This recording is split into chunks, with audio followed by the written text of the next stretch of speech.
Hello friends, today's topic very popular one, S Bank 42% up in 1 year, time to buy, question mark.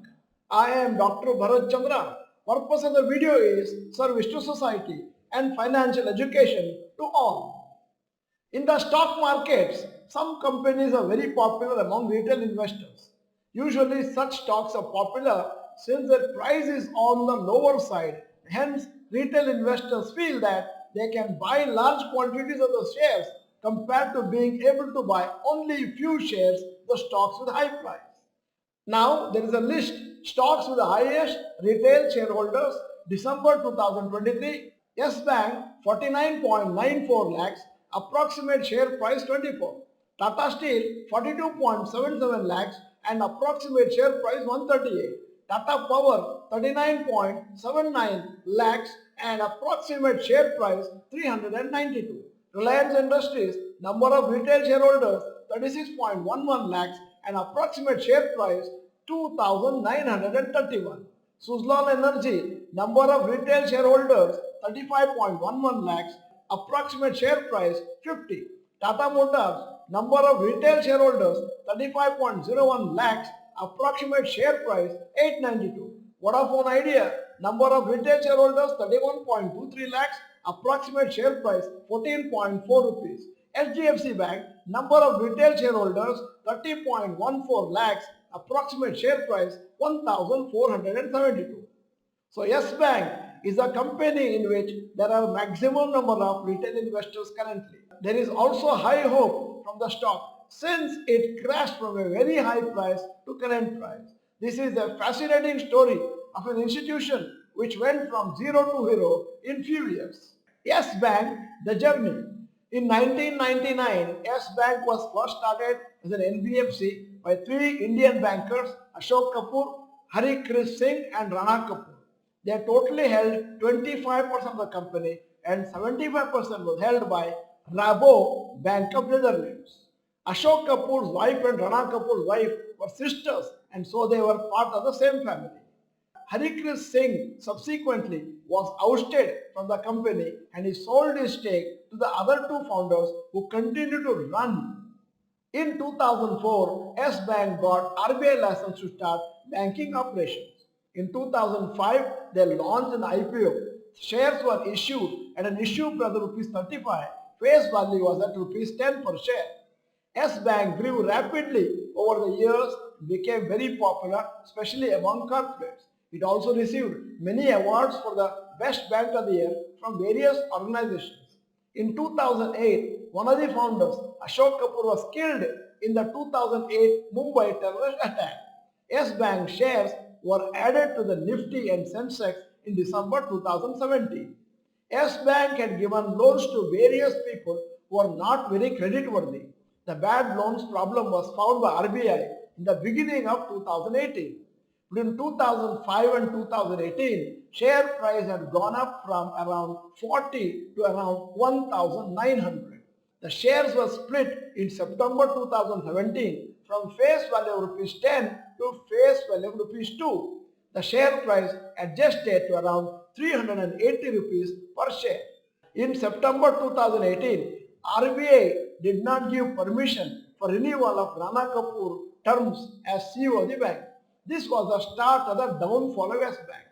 Between 19 September 2018 and 28 September 2018, the share price fell from 319 to 183. However, by April 2019, it had recovered to 274.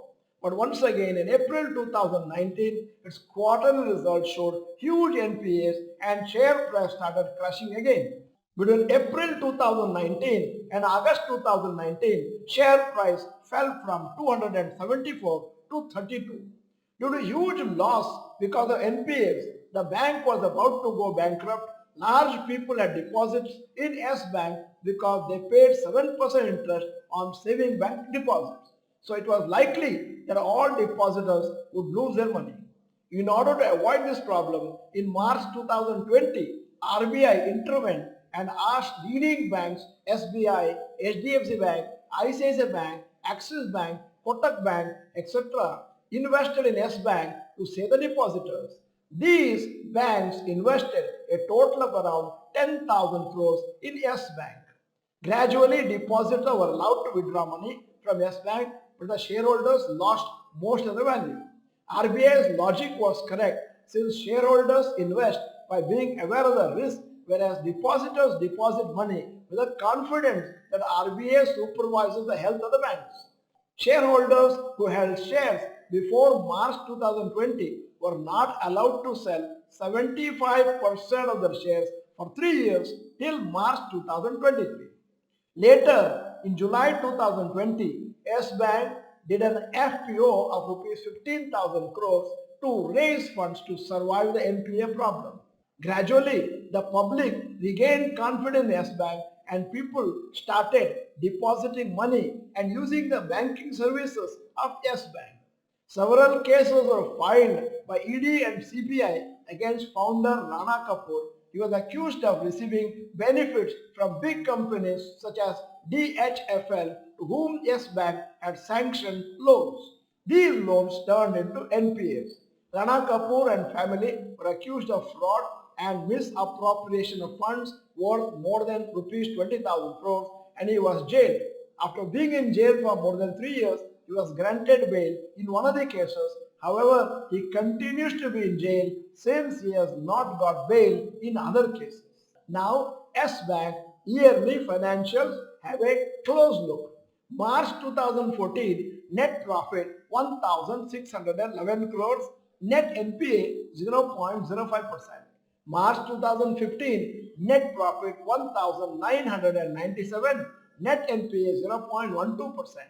March 2016 net profit 2,530 crores, net NPA 0.29%.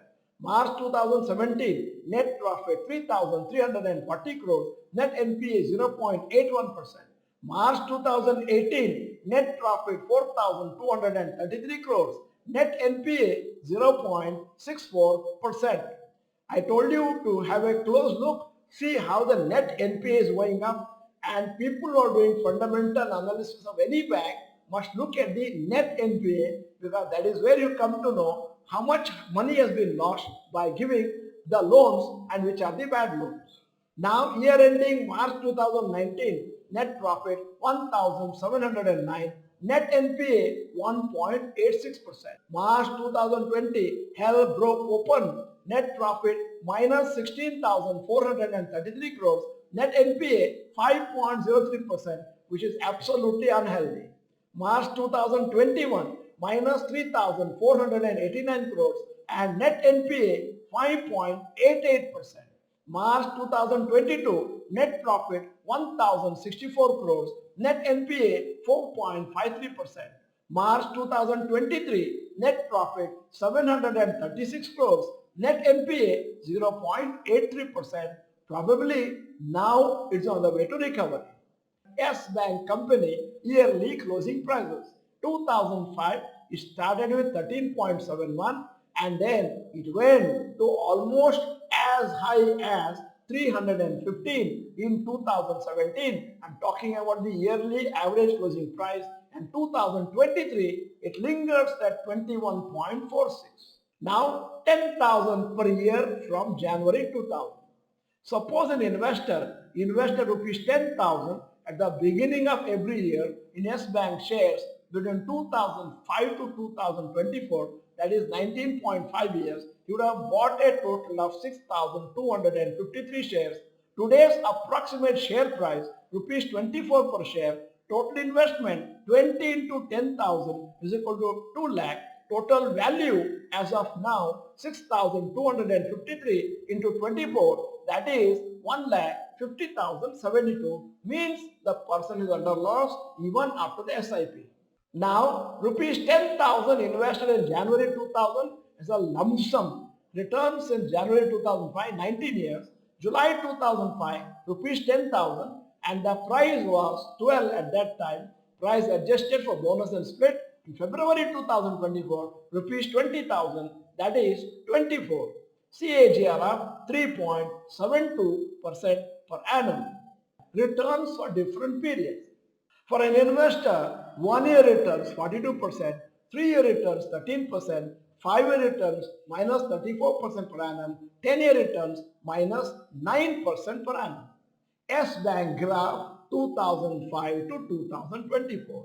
All-time intraday high was 404, all-time intraday low was 5.65. Both prices are split adjusted. You can see how the mountain has come down to almost the valley.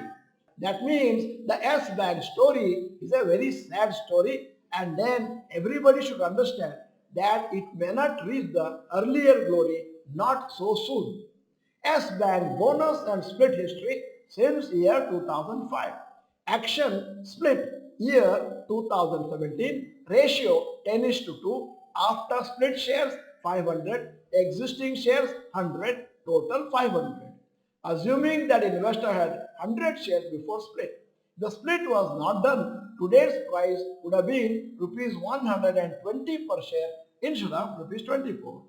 S Bank's business is on the path to recovery after its near collapse in 2020.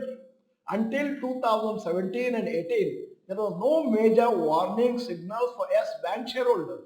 The fraud done by the management suddenly came to light only in 2018. By then, NPA situation was very bad.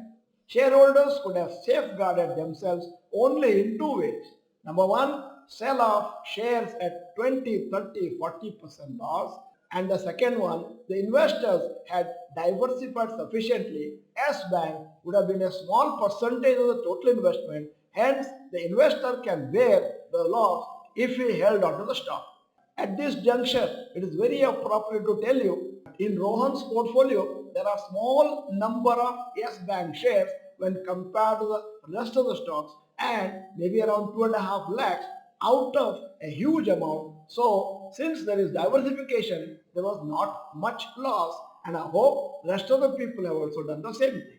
It is almost impossible to predict such a huge crash in stock prices, especially when they are due to fraud. A similar thing happened to Satyam Computer shareholders too when the founder confessed to fraudulent activities. Usually a normal business slowly deteriorates and gives enough warning signals to assess our future course of action. However, such cases happen very rarely, and most of the stocks will either do well or give you sufficient indications so that you can sell if you are not confident of its future. Diversification in your portfolio is most important, and mentally we must be ready for one or two of our companies not performing well. Only then we can become mentally strong. We should not expect a smooth journey throughout. As of now, S Bank's management is in the process of turning around the company. It may take some more years for any significant improvement in the stock price, especially compared to historical high returns. But as of now, it looks like the worst for the company is over. Analysts are expecting a gradual improvement in the business and stock price of S Bank. After your research, if you are confident of its future, if you have time horizon of at least 5 years, and if you have some risk appetite, then you can consider it. However, whether it will perform better than the other shares in the banking sector needs to be seen in the coming years. End of the video. Here is the interesting question. Do you hold some shares of S Bank? Yes or no, you may type. In case you are not the member of this particular channel, this is the time to subscribe. Press the bell icon, send the video to all your friends. The video is good, press the like button. Thank you for watching. Bye bye. All the best.